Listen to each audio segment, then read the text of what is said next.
नमस्कार, सुप्रभात। बहुत स्वागत है आपका हमारे इस खास कार्यक्रम में। मैं हूं आपके साथ अमित शर्मा। इस कार्यक्रम में हम आपको बताएंगे कैसा बीतेगा आपका आज का दिन और जानेंगे आज के विषय के बारे में।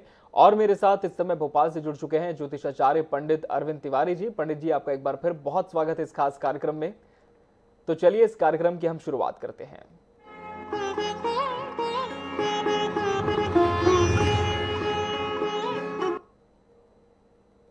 और सबसे पहले जान लेते हैं पंडित जी से आज के पंचांग के बारे में। पंडित जी, क्या है आज का पंचांग और ग्रह गोचर? बिल्कुल। INS 24/7 के सभी दर्शकों को मेरा बहुत बहुत नमस्कार। और जो भी दर्शक विभिन्न प्लेटफॉर्म पे देख रहे हैं उन सभी को भी बहुत नमस्कार। हम शुरुआत करते हैं आज के पंचांग को लेकर। तो आज 17 मई 2022 का दिन है, दिन मंगलवार है। अब आज से हिंदू नया महीना शुरू हो रहा है जिसको हम ज्येष्ठ का महीना कहते हैं। आम भाषा में उसको कहा जाता है जेठ का महीना। तो आज जेठ का महीना है, कृष्ण पक्ष है, प्रतिपदा एवं द्वितीया तिथि दोनों एक साथ ही पड़ रही हैं। विक्रम संवत 2079 वर्तमान में चल रहा है, शक संवत 1944 वर्तमान में चल रहा है। आज का जो राहु काल रहेगा वो दोपहर में 3 बजे से 4:30 बजे के बीच में रहेगा। आज जो ग्रहों का गोचर है वो कुछ इस प्रकार से बनता है। सूर्य अब वृषभ राशि में प्रवेश कर चुके हैं। चंद्रमा आज भी वृश्चिक राशि में है, लेकिन आज शाम के बाद वो कल सुबह से धनु राशि में प्रवेश करेगा। वहीं आज जो सबसे बड़ा खगोलीय घटनाक्रम है वो मंगल का राशि परिवर्तन करना है। मंगल आज सुबह लगभग 11:30 बजे दिन से, कई पंचांगों में सुबह प्रातः 9 बजे है, कई पंचांगों में वो शाम से परिवर्तित कर रहा है, परंतु वो अपनी शनि की राशि यानी कुंभ राशि को छोड़ रहा है और उसका गोचर मीन राशि में होने जा रहा है। वहीं बुध ग्रह चूंकि अब सूर्य के साथ है, जो कि वक्री गति से वृषभ राशि में घूम रहा है, वो आने वाले दिनों में अस्त हो जाएगा। जैसे ही सूर्य की डिग्री आगे बढ़ेगी तो वैसे ही वो अस्त हो जाएंगे। वहीं गुरु और शुक्र दोनों ही मीन राशि में है, जो कि बहुत श्रेष्ठतम राशि में उनका गोचर है। वहीं शनि इस समय कुंभ राशि में गोचर कर रहे हैं। राहु मेष राशि में सूर्य के साथ है और वहीं केतु तुला राशि में अकेला भ्रमण कर रहा है। तो ये था आज का ग्रह गोचर और आज का पंचांग। जी जी पंडित जी। और हम दर्शकों को बता दें कि हमारी फोन लाइंस खुल चुकी हैं। किसी भी समस्या का ज्योतिषीय समाधान आप चाहते हैं तो स्क्रीन पर लगातार हमारे नंबर्स फ्लैश होते रहेंगे जिन पर आप फोन कर सकते हैं और हमसे जुड़कर पंडित जी से अपना प्रश्न आप पूछ सकते हैं। बढ़ते हैं आज के विषय की ओर। हमारा आज का विषय है मंगल से संबंधित। मंगल का मीन राशि में प्रवेश होने जा रहा है। पंडित जी, सबसे पहले हम आपसे जानेंगे कि मंगल की क्या विशेषता है ज्योतिष शास्त्र में, और फिर बताएं कि मंगल का मीन राशि में प्रवेश किस तरह से होगा। बिल्कुल। देखिए, मंगल एक बड़ा ऊर्जावान ग्रह है। हमारे यहाँ कहा जाता है कि वो पृथ्वी का पुत्र है। उसका एक नाम कुजह भी है। आप कभी मध्य प्रदेश में उज्जैन आप यदि जाएं तो वहां पर मंगलनाथ का एक बहुत प्राचीन मंदिर है। ऐसा कहा जाता है कि मंगल का जन्म वहीं पर हुआ था। वहां की मिट्टी और मंगल ग्रह की मिट्टी के बारे में शोध हमारे वैज्ञानिकों के द्वारा किया जा रहा है, लेकिन ऐसा माना जाता है कि दोनों जगह की जो मिट्टी है वो लगभग एक प्रकार की। देखिए, मंगल व्यक्ति के जीवन में बहुत प्रमुख ग्रह माना जाता है। इसको साहस, ऊर्जा, पराक्रम, या आप अपने जीवन में यदि आप प्रतियोगी परीक्षाएं दे रहे हैं या जीवन में आप राजनीति में हैं, सामाजिक क्षेत्र में हैं, या कहीं पर भी आप काम कर रहे हैं और आपकी कुंडली में यदि मंगल ग्रह बहुत मजबूत है तो सफलता के लिए आपको परिश्रम तो करना ही पड़ेगा, परंतु सफलता आपके कदम चूमेगी। जीवन में मंगल आत्मविश्वास का कारक ग्रह भी माना जाता है। और मंगल के बारे में मैं दर्शकों को बताना चाहूंगा कि दो प्रमुख राशियां, खासतौर से मेष और वृश्चिक, इन दोनों का वो स्वामी ग्रह भी माना जाता है। मंगल ग्रह हमेशा मकर राशि यानी शनि की राशि में उच्च का होकर माना जाता है और मेष राशि, कर्क राशि जो कि मंगल की मित्र राशि यानी चंद्रमा के स्वामित्व वाली राशि है, उसमें मंगल ग्रह नीच का माना जाता है। कर्क राशि में नीच का, और उससे 7वीं राशि यानी मकर राशि में वो उच्च का होता है। देखिए 26 फरवरी से मंगल और शनि दोनों एक साथ चल रहे हैं। तो आप देख रहे हैं इस देश और दुनिया में बहुत सारी ऐसी घटनाएं घटी। यूक्रेन का युद्ध हुआ, दुनिया में कई जगह आर्थिक समस्याओं का सामना करना पड़ा। चूंकि मंगल और शनि की युति थी, तो आप देखिए कि आज पूरे दुनिया में पेट्रोल, डीजल और खासतौर से महंगाई चरम सीमा पर है। इसके बाद आप देखिए कि मंगल जो है वो 28 अप्रैल को कुंभ राशि में उसने प्रवेश किया, जहां पर शनि पहले से ही विराजमान थे। फिर से एक बार युति हुई और देश दुनिया में फिर से देखिए कोरोना फिर फैला। बेशक हिंदुस्तान में नहीं आया, लेकिन चूंकि इनका प्रभाव पूरी दुनिया पर पड़ता है, जिसको हम कहते हैं ना वर्ल्ड वाइड इफेक्ट पड़ता है। तो चाइना जो कि कोरोना का जन्मदाता देश है, वो कोरोना से त्राही त्राही कर रहा है, और मंगल ने शनि की राशि में बैठकर चाइना, श्रीलंका जो कि कुंभ राशि का देश है, उसको त्राही त्राही कर दिया। जैसा कि हमारे सभी मित्र जानते हैं कि इस समय श्रीलंका में एक दिन का ही डीजल पेट्रोल बचा हुआ है। तो ये कमोबेश इस तरह की जो घटनाएं हैं, ये ग्रहों के कारण घटती हैं। अब चूंकि मंगल ने आज अपना राशि परिवर्तन करना है, देखिए वो शनि के प्रभाव से मुक्त होकर या अपने प्रभाव से शनि को मुक्त कराकर वो अगली राशि यानी गुरु की राशि मीन में प्रवेश कर रहा है, जहां उसकी मुलाकात गुरु के साथ होगी। हालांकि मंगल और शुक्र वहां पर लगभग 7 दिन रहेंगे। शुक्र ग्रह लगभग 23 तारीख को मंगल को छोड़ देगा और आगे निकल जाएगा मेष राशि में, लेकिन मंगल मीन राशि में लगभग जून के महीने तक चलेंगे। तो ये अपने आप में राशि परिवर्तन देश और दुनिया के लिए बेहद शुभ होने जा रहा है। और आप मानकर चलिए कि मंगल एक प्रकार से अपने मित्र के घर में प्रवेश कर रहा है, तो जिसके बहुत शुभ परिणाम मुझे लगता है कि पूरे देश और दुनिया के लिए बहुत बेहतर साबित। बिल्कुल, तो देश और दुनिया के लिए बहुत बेहतर साबित होंगे। और मंगल की विशेषता भी पंडित जी ने बताई। पंडित जी, हम आपसे जानना चाहेंगे कि ये जो प्रवेश होगा किस तरह से होगा और विभिन्न राशियों पर इसका किस तरह से प्रभाव देखने को मिलेगा। बिल्कुल, मैं आपको बताना चाहूंगा विभिन्न राशियों पर इसके प्रभाव के बारे में, परंतु उससे पहले मैं हमारे देश पर इसका क्या असर पड़ेगा, मैं उसके बारे में भी थोड़ी सी जानकारी हमारे दर्शकों को देना चाहूंगा। देखिए मंगल ग्रह भारतवर्ष, जैसा हम हमेशा बात करते हैं कि स्वतंत्र भारत की जो कुंडली है, उसमें मंगल 2 प्रमुख स्थानों का स्वामी है। एक तो सप्तम भाव का स्वामी है और दूसरा वो भारत की कुंडली में व्यय भाव का स्वामी। अब मंगल अभी तक दशम भाव में शनि के साथ बैठा हुआ था। भारत वर्ष की जो राशि है कर्क राशि, उसे अष्टम भाव में था। तो आप देख रहे थे भारत में बहुत तेजी से वर्ग संघर्ष, बहुत तेजी परेशानियां, महंगाई या आप कई प्रकार की जो परेशानियां देश और दुनिया में भी जो हो रही थी, उसमें भी जब शनि मंगल के साथ बैठता है, मंगल शनि के साथ बैठता है, या दोनों का आपस में दृष्टि संबंध होता है, तो इससे बहुत बड़ा नुकसान पूरी दुनिया को होता है। परंतु आज इसका निकलकर मीन राशि में प्रवेश करना, देखिए भारत की अर्थव्यवस्था का स्वामी ग्रह है गुरु। भारतवर्ष के जो देश का लग्नीश है, उसका स्वामी ग्रह है शुक्र। वहां पर मंगल का अपने आप में बैठना एक बेहतर परिणाम माना जाएगा। भारतवर्ष के लिए तो खास तौर से बहुत बेहतर परिणाम होगा। देखिए मंगल हमारे पड़ोसियों, हमारी विदेशी नीति, हमारे व्यापारिक संबंधों का कारक ग्रह भी है, और आप देखिए उसका एकादश भाव में बैठना बेहद शुभ परिणाम न केवल हमारे देश को देगा, अपितु पूरी दुनिया में उसका बहुत श्रेष्ठ परिणाम पड़ेगा। देखिए उसके चलते एक चीज होगी कि मुझे लगता है कि जो यूक्रेन युद्ध है वो थोड़ा सा धीमा पड़ेगा। जब तक मंगल मीन राशि में रहेगा थोड़ा सा धीमा रहेगा, लेकिन उसके बाद वो जब मेष में आएगा तब थोड़ा सा परेशान वो अवश्य करेगा। भारत में 2 चीजें और मंगल के कारण होंगी। भारत की जो विदेशिक नीति है, खासतौर से पड़ोसी भारत से बहुत ज्यादा मदद मांगने जा रहे हैं। हमारे दो प्रमुख पड़ोसी, खास तीन प्रमुख पड़ोसी, आपने देखा कल नेपाल के साथ भारत के कुछ अच्छे समझौते हुए, उसमें मंगल की बहुत बड़ी भूमिका है।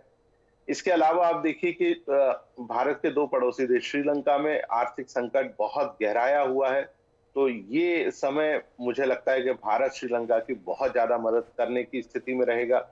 ठीक उसके उलट एक और देश जो जिससे भारत के संबंध बहुत ज्यादा कड़वाहट से भरे हुए हैं, जिसको हम पाकिस्तान के रूप में जानते हैं। आप देखिए कि आने वाले दिनों में मंगल के चलते भारत और पाकिस्तान के बीच में व्यापार शुरू होने जा रहा है।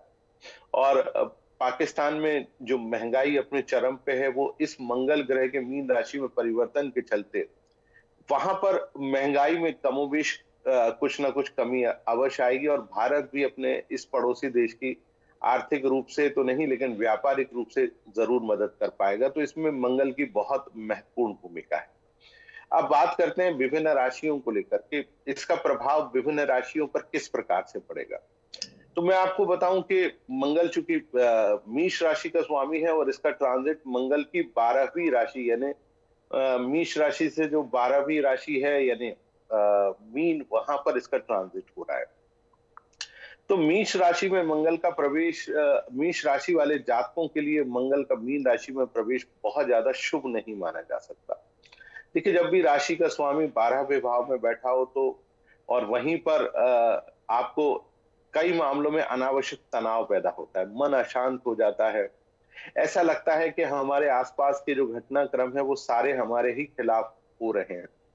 मानसिक, शारीरिक, आर्थिक और हर प्रकार की परेशानियां मंगल मीष राशि में मंगल के मीन राशि में गोचर करने से मीष राशि वाले जातकों को प्राप्त होंगी। चूंकि उसकी दृष्टि चौथी दृष्टि भी है मंगल की, तो आप मानकर चलिए कि वो आपको मित्रों, परिजनों और रिश्तेदारों में उतना लोकप्रिय नहीं बनाएगा जितनी कि आप अपेक्षा कर रहे हैं। चूंकि उसकी दृष्टि आपकी राशि में छठे भाव पर पड़ती है, तो थोड़ा वाहन जो ये ट्रांजिट चल रहा है उसमें बहुत सावधानी से आप अपने वाहन को चलाएं। मुझे लगता है कि उसमें बहुत लाभ आपको मिलेगा। तीसरा और सबसे महत्वपूर्ण चीज, चूंकि मंगल आपके कर्म स्थान को भी कहीं ना कहीं प्रभावित करेगा, आपके भाग्य स्थान को भी वो प्रभावित करेगा। तो आप अपने इन क्षेत्रों से बहुत ज्यादा उम्मीद ना रखें, थोड़ा सा ध्यान दें। अगली राशि यानी वृषभ राशि की हम जी बात करते हैं, तो जी वृषभ पंडित राशि जी, वाले जात वृषभ राशि की हम बात करेंगे। इस वक्त एक दर्शक हमारे साथ राजधानी रायपुर से जुड़ चुके हैं, हरीश। हरीश, बहुत स्वागत है आपका सितारों की चाल में, जिनके विषय में भी आपका प्रश्न है। सबसे पहले उनके जन्म की पूरी तिथि, समय और स्थान बताएं। जी नमस्कार, मैं जी अपने बेटे के बारे में पूछना चाह रहा था। जी। उसका डेट ऑफ बर्थ है 6 अक्टूबर 2016 6 अक्टूबर 2016। जी और नाम है उसका कव्यांश गिलहरे। जी। टाइम उसका है 8:05। सुबह का जन्म है 8:05। हाँ, सुबह का जन्म है। जी। जन्म स्थान? जन्म स्थान अभनपुर। अभनपुर। जी, प्रश्न करें। तो वो बहुत ज्यादा हो गया है, तो उसका भविष्य के बारे में पूछ रहा था। जी, भविष्य के बारे जानना चाहते हैं अपने बेटे के, पंडित जी। हरीश जी ने अपने बेटे के बारे में पूछा है। जैसा कि उन्होंने जन्म की तारीख बताई, 6 अक्टूबर 2016 सुबह 8:05। अभनपुर का जन्म है। कुंडली कुछ इस प्रकार से बनती है। देखिए, तुला लग्न और वृश्चिक राशि की जन्म कुंडली है। इनका जन्म अनुराधा नक्षत्र के चौथे चरण में हुआ है। इनके ऊपर जो महादशा चल रही है, विंशोत्तरी महादशा, वो बहुत शानदार है, बुध की महादशा है। और ये महादशा चलेगी 2036 तक। हालांकि उसमें इस समय बुध में केतु चल रहा है, जो 14 सितंबर तक इनके कार्यों में परेशानियां लेकर आता रहेगा। लेकिन कुल मिलाकर यदि कहें तो कुंडली बहुत अच्छी है। उच्च का बुध 12वें भाव में बैठा है, लेकिन 12वें भाव में एक और परेशानी है, सूर्य, बुध और गुरु तीनों एक साथ बैठे हैं। गुरु जो कि बुद्धि का कारक ग्रह है, ज्ञान का कारक ग्रह है, वो अस्त यानी जिसको हम आम ज्योतिषी भाषा में कहते हैं तो कम्बस्ट यानी फ्यूज होकर पड़ा है। बुद्धि बहुत तेज है, प्रखर है, जीवन में बहुत ज्यादा काम करना चाहते हैं। बुध की महादशा में इनको निसंदेह लाभ भी बहुत मिलेगा, परंतु गुरु का अस्त होना किसी भी स्वरूप में ठीक नहीं है हरीश जी। तो आप इनकी कुंडली में गुरु से जुड़े हुए उपाय करें। हाँ, इनको भगवान गणेश की पूजा अर्चना के बारे में आप अवश्य बताएं हरीश जी। ताकि बुध ग्रह इनका और भी ज्यादा मजबूत हो सके। कुल मिलाकर कुंडली अच्छी है, भविष्य बहुत बहुत अच्छा है, प्रयास करें, सफलता मिलेगी। बिल्कुल, इन उपायों को आप कर सकते हैं हरीश जी, और निश्चित तौर पर आपके बेटे को लाभ होगा। वहीं निजी परामर्श के लिए भी दर्शक संपर्क कर सकते हैं पंडित जी से। उनके नंबर हम लगातार स्क्रीन पर दिखा रहे हैं। पंडित जी, हम फिर से लौटते हैं विषय की ओर। हम आज बात कर रहे हैं मंगल का मीन राशि में जो प्रवेश हो रहा है, इसका विभिन्न राशियों पर क्या प्रभाव पड़ेगा। जी पंडित जी। बात करते हैं वृषभ राशि की, तो वृषभ राशि वाले जातकों से मंगल का गोचर एकादश भाव में है। देखिए, एकादश भाव का मंगल बहुत ही शुभ परिणाम लेकर आता है, क्योंकि गुरु, शुक्र और मंगल तीनों एक साथ हैं। हालांकि शुक्र छोड़ देगा, लेकिन गुरु और मंगल मुझे लगता है उच्च की आय इस राशि वाले जातकों को अवश्य कराएंगे। कामकाज की स्थिति बहुत बेहतर होगी। इस दौरान आपके द्वारा की गई यात्रा भी सफल रहेगी। प्रेम संबंधों और वैवाहिक संबंधों के लिए दिन ये जो राशि परिवर्तन है, ये बेहद खास बना हुआ है।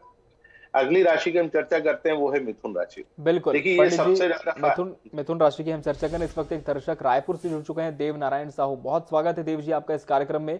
जन्म की पूरी तिथि बताएं, समय और स्थान बताएं। जी पंडित जी नमस्कार। जी नमस्कार। मैं अपनी बेटी के बारे में पूछना चाहता हूँ। जी जी, उनका जन्म है 4 अगस्त जी रात में 1:04 में। जी, जन्म का समय बता दें, किस सन में जन्म हुआ था। रात में 1:04। जी, जन्म तिथि पूरी बता दें। 4 अगस्त, टाइम है 1:04। जी, जन्म का समय माफ कीजिए, जन्म का सन बता दें, ईयर ऑफ बर्थ बता दें। 2020। जी, जी, जन्म का स्थान बता दें। जन्म का स्थान है धमतरी। जी, प्रश्न करें। उनके भविष्य के बारे में जानना था कि आगे कैसा रहेगा। जी पंडित जी। चलिए, आपके बेटे की कुंडली इस प्रकार से बनती है। वृषभ लग्न की कुंडली है और मकर राशि है।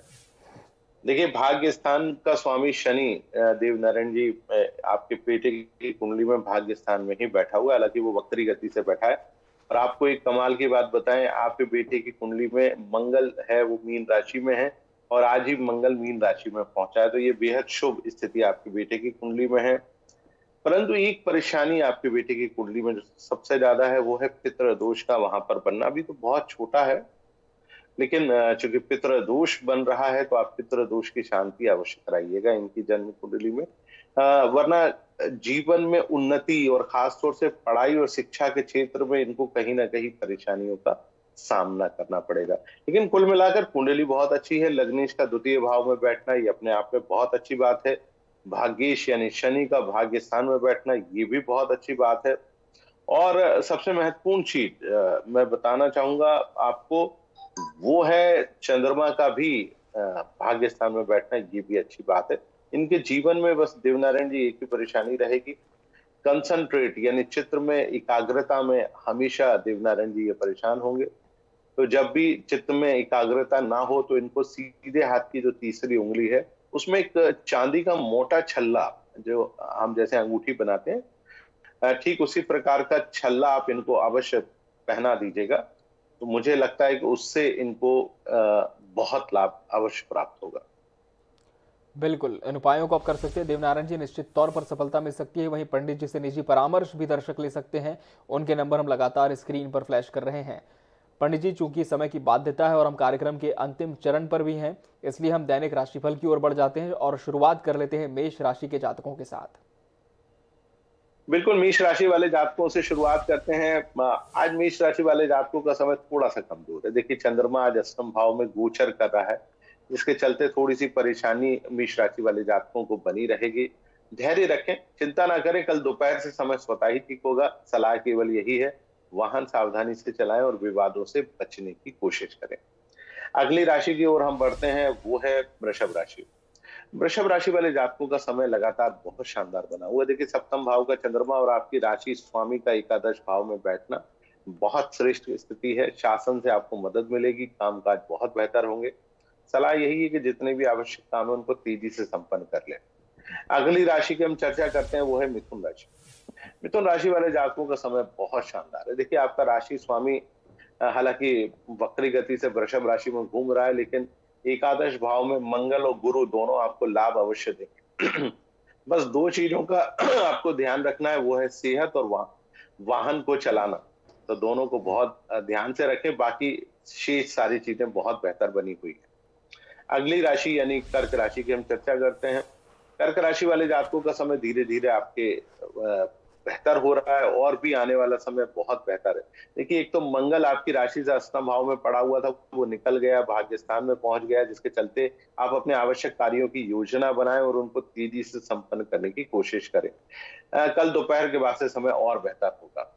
अगली राशि की हम चर्चा करते हैं, वो है सिंह राशि। सिंह राशि वाले जातकों का जो समय है वो बहुत बढ़िया, चूंकि राशि स्वामी का दशम भाव में गोचर बहुत ही बढ़िया बना हुआ है, परंतु चंद्रमा आपके कार्यों में थोड़ी सी बाधाएं जरूर उत्पन्न करता रहेगा। तो इस अच्छे समय का भरपूर तरीके से लाभ उठाकर अपने कार्यों को तेजी से संपन्न आप अवश्य कर लें। अगली राशि की हम चर्चा करते हैं, वो है कन्या राशि। कन्या राशि वाले जातकों का समय बहुत शानदार है। देखिए, पराक्रम भाव में चंद्रमा और सबसे महत्वपूर्ण चीज सप्तम भाव में मंगल का गोचर, ये अपने आप में बहुत महत्वपूर्ण है। इस अच्छे समय का लाभ उठाएं, मित्रों परिजनों का सहयोग मिलेगा, कामकाज बेहतर रहेगा। अगली राशि की चर्चा करते हैं, वो है तुला राशि।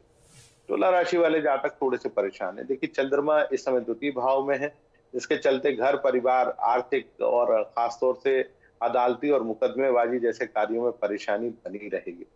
कार्य क्षेत्र हालांकि सामान्य रहेगा। यदि आज आप प्रेम सहयोगी से मिलने जा रहे हैं तो आज का दिन ठीक नहीं है, थोड़ा ध्यान रखें। अगली राशि यानी वृश्चिक की हम चर्चा करते हैं। तो वृश्चिक राशि वाले जातकों का समय बहुत बढ़िया बना हुआ है।